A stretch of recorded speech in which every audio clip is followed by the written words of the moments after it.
The second question is, what is needed to promote a culture of teacher professional learning and re-specialisation? And the 5 people who are going to speak, and this is the order I'll call upon you, are Sue, Deb, Kate, Monique and Allan. So we've probably got 3-4 minutes, maybe each 4 minutes. So Sue, we'll start with you. Thank you. Okay. I'm talking today here as a representative of the Science Teachers Association, and we run professional learning for our teachers. But the teachers are all science teachers. There are no out-of-field teachers who are offered professional learning as such. They can join the Science Association and they can participate in the professional learning. But the professional learning that we have is not catering to their needs specifically. In my opinion, for teachers to want to engage in a culture of professional learning, they have to feel engaged in their subject.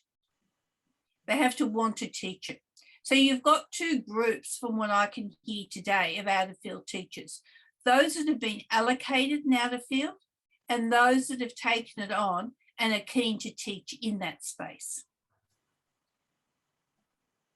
In New South Wales, we've got a very strong distinction between qualifications and professional learning. And to move from one specialisation to another, you need higher ed to be involved. So the type of teaching, the type of professional learning I'm talking about is professional learning that comes under the accredited group. So if you remember earlier from the nested conversations, it's the accredited professional learning.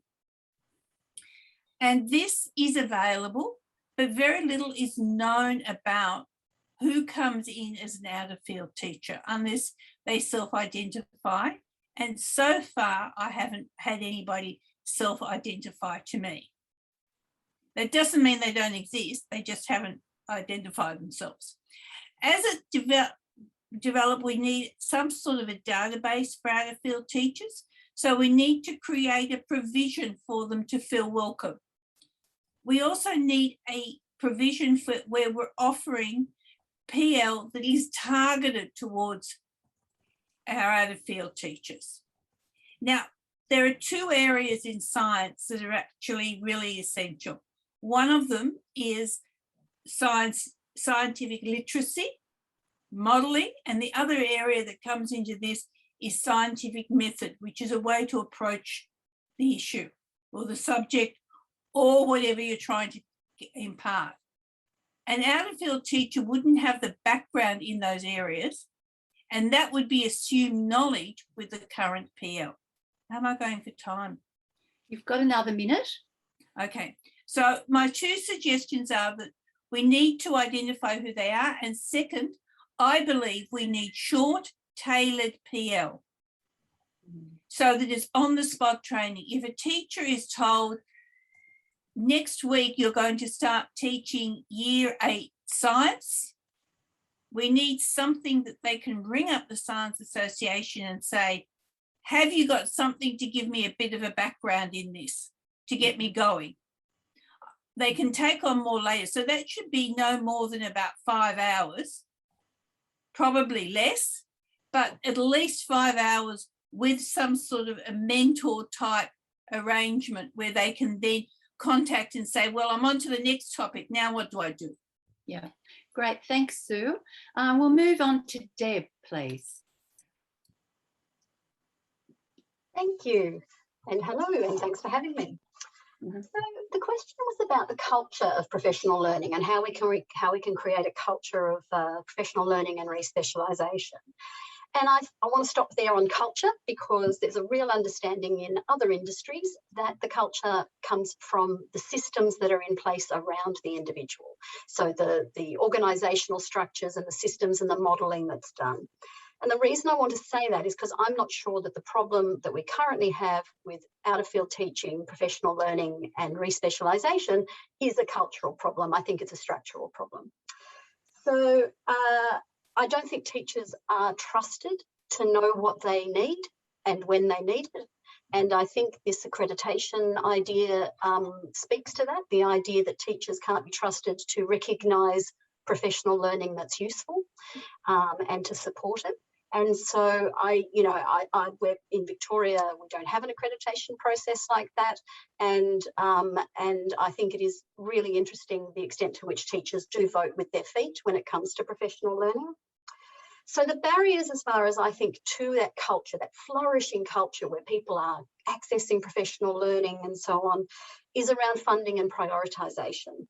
So there's a reason why independent schools are overrepresented. They're not the majority of people necessarily at our events, but they're disproportionately represented at teacher association events. And it's not because their teachers are different or want different things. It's because those schools rise and fall on the basis of their student outcomes and their parent satisfaction.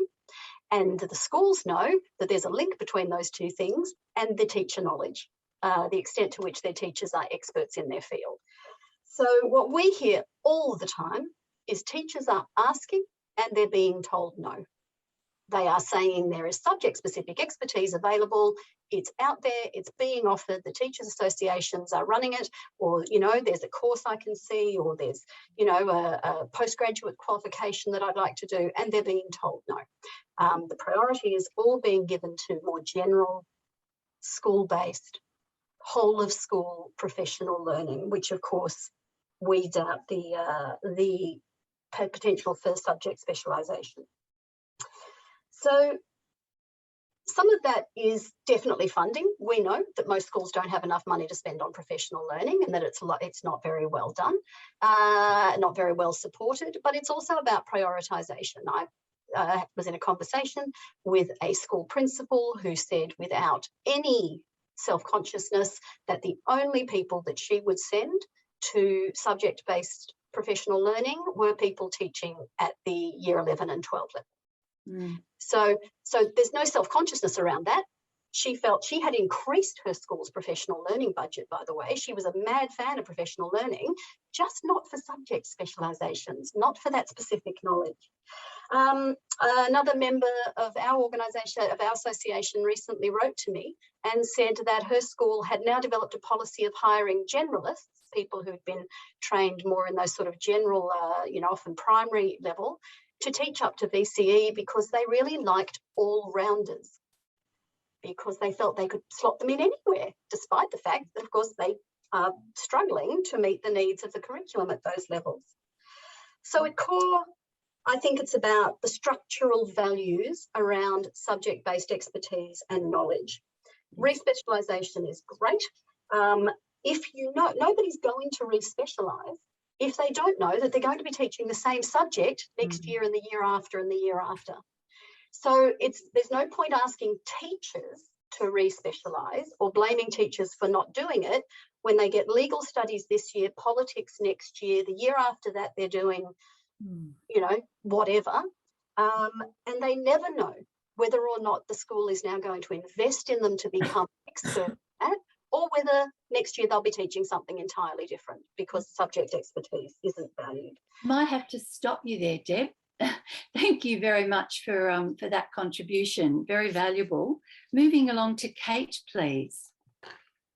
Hello all, I'm Kate Gillespie and I'm from the Victorian Association for the Teaching of English.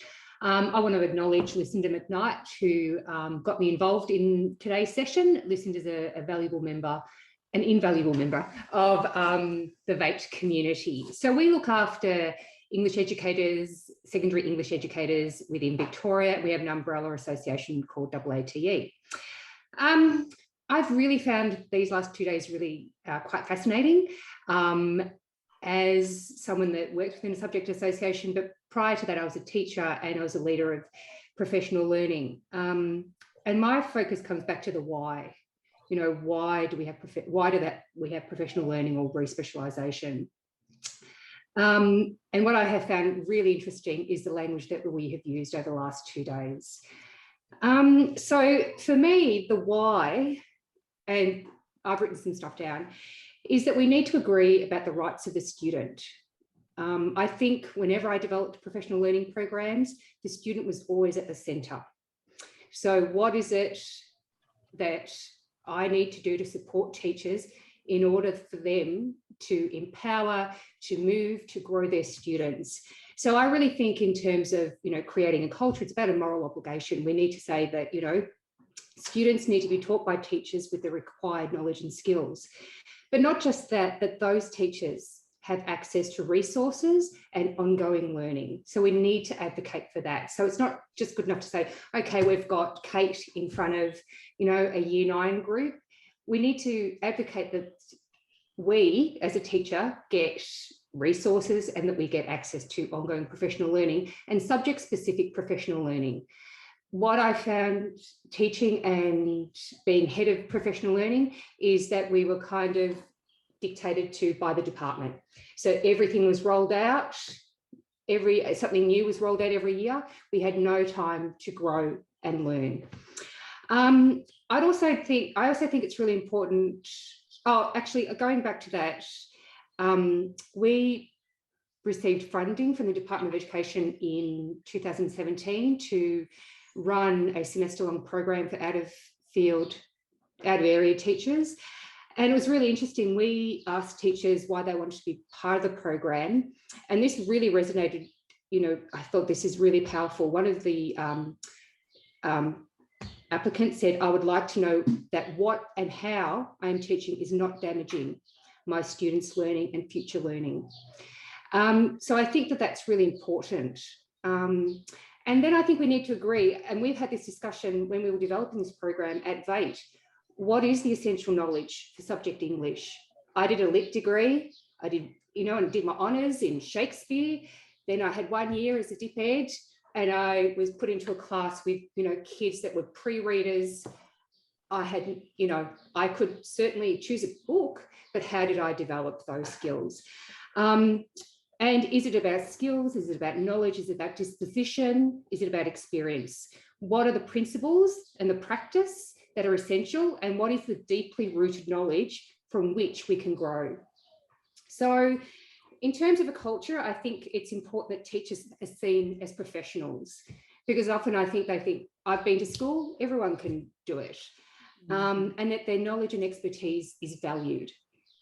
I think Lucinda said earlier about funding, money, absolutely, because we see that it's always, so, PISA results come out, NAPLAN results come out, and we're beaten on the head. It's your fault. It's, we're not learning this.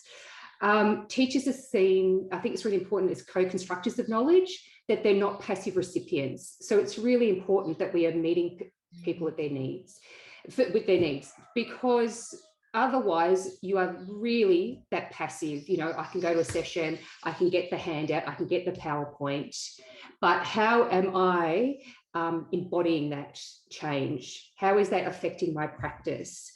Collaboration is incredibly important, because within VATE, it's about building a community. I think that advocacy, leadership, resourcing, and commitment to time and equity of access. I think the fact that last 2 years we've been online, our regional members have gained invaluable access to professional learning and networks, because we've been able to be online. And as an association, we've moved that way. Often we were metro-centric, therefore, all those obstacles to those teachers coming to VATE sessions. I also think the modes of professional learning in terms of developing culture are really important. So at VATE, we run mini methods. We call them mini methods because they're VCE specific for English language and literature. And like Deb said, if it's VCE, people come. We have run for the last 7 years a community of practice in schools with a critical friend, which has been incredibly empowering. There's series, there's one-off sessions, there's conferences and networks. They all offer something to teachers at different levels, and they're about, supporting them. I'm really keen to have access to the why, and so that means the research to inform the practice. So yes, I know, I mean, when I had a primary teacher come in and teach me how to teach reading and, you know, doing running records and those things, and it was fantastic because while I knew it, I was able to look at the research. I was able to look at, you know, the textbooks and say, oh, okay, yes, that's why I do it. That's how it works. So I could articulate my learning. I think that I have to finish there. Sure. Sorry. The good thing is about each of the panelists gets a second go. So if they've got a really good idea they didn't get out, they'll be able to share it later. So we need to move on now to Monique, please. Thank you. I'm going to get a sore head and neck from just nodding in this space because I'm really agreeing with what's happening here and what was being said, all that's being put forward. But again, it's got to be a call to action. Like, what are we doing? So an example of how where I work has responded to that call of action is that we heard teachers saying that universities don't fully prepare pre-service teachers for their careers. So I challenged the staff by saying, what are we going to do to positively assist with that?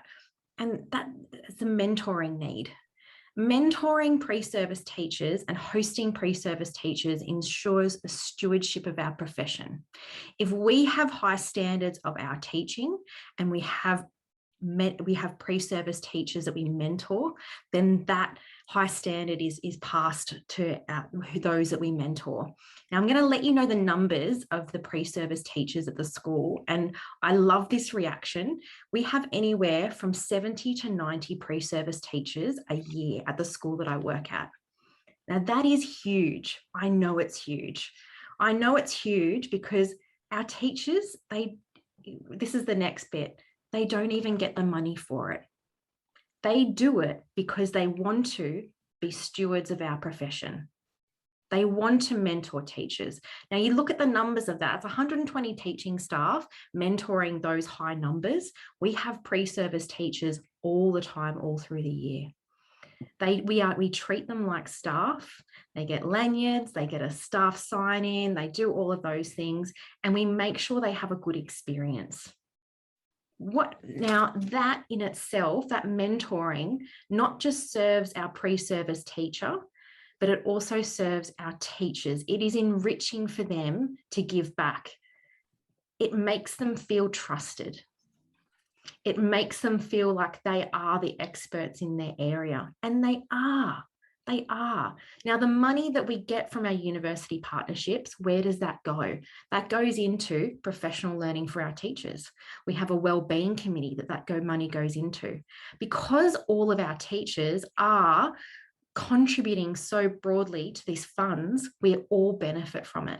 Our reception staff, our front of house, our non-teaching staff, they benefit from our wellbeing committee.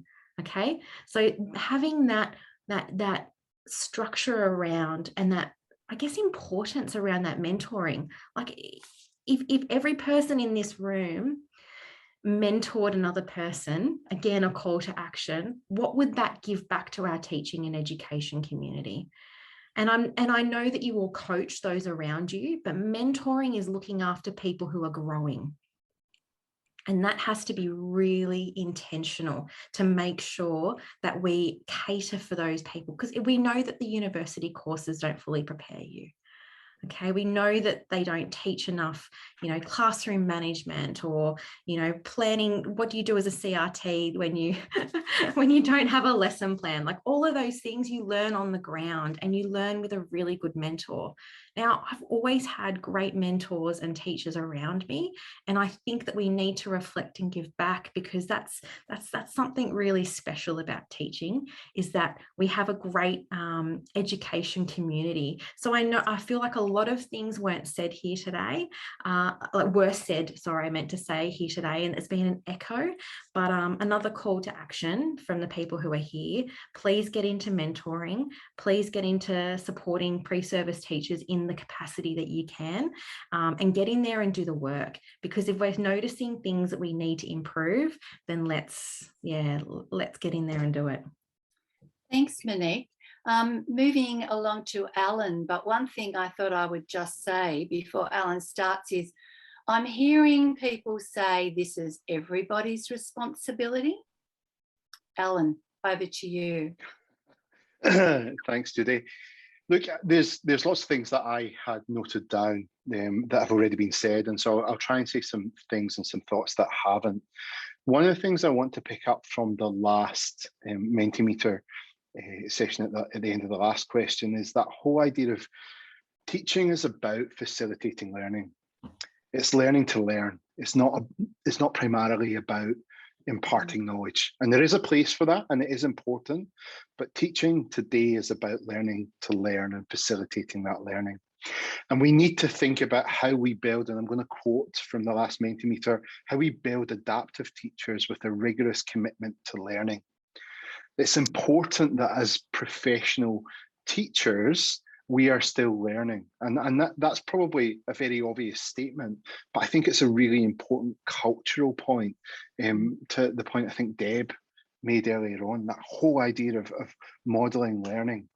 And so I think that as we do that and as we think about that, we can help to break down the stigma associated with out of field teaching. That whole idea of facilitating learning, learning to learn, really begins to move the focus onto the learning to learn, not the expert knowledge that's in the room. Now, what I don't want to do in saying that is minimize the importance of meeting the needs of the curriculum, as was spoken about earlier. I don't want to minimize the importance of subject knowledge and subject expertise, because it's really important, not just in real time, but also in terms of where it sits in the learning journey. What do the students already know as they come into this part of the learning? And why do they need this learning? Where does it go next? And so it's really important that it's not just a real-time understanding of the curriculum, but where it sits in the broader spectrum of that learning journey that the students are on. And I think that one of the things that's a real challenge for us just now is that subject-specific professional learning is not in vogue. You know, it's not the place that we see or we think that innovative money is spent. And that's so wrong, because subject-specific professional learning does not exist, nor should it exist in isolation from practice and pedagogy. In fact, it exists hand in hand. That's the only way that we can do good professional learning, is if we are thinking about both of those things. So I think there's a challenge at the moment. There's a challenge in this space. There's a fight on for professional learning money, and that fight seems to somehow suggest that it's subject specific is not the best way to spend the money. And I think that's a really narrow view of what can be offered and what's out there. One question I want to ask, and it's been touched on, but one question I think is really important, is when does an out of field teacher, to use that phrase, when are they no longer an out of field teacher? When do they migrate from being an out of field teacher? Is there a point where we give them a shaking a hand and go, well done, you're no longer out of field? And I think that needs to be spoken about more. I think the role of industry, the role of professional associations like the one that's around this virtual table today, are really, really important. You know, our Minister for Education said not that long ago that quality teaching is by far the most important in-school factor in determining student performance. Well, if that's true, then we need to be investing into our professional associations. And I'm sorry, it's a really shameless plug for professional associations, but we need to be investing into them, and we need to be able to equip them with the resources to go and help and support out of field teachers. Because I finished with this, and I think I finished with this last time, professional learning is not a one size fits all, and we need to engage the most expertise bodies, those professional associations and others, to help design micro professional learning that meets the needs of not just out of field teachers, but all teachers in that just-in-time environment. We talk about excellent learning pedagogies in our classroom. What about thinking about excellent learning pedagogies in terms of our teachers, that zone of proximal development, that just-in-time support, just-in-time intervention? So I'll finish up there. Thank you, Allan. And of course, I've now just failed timekeeping.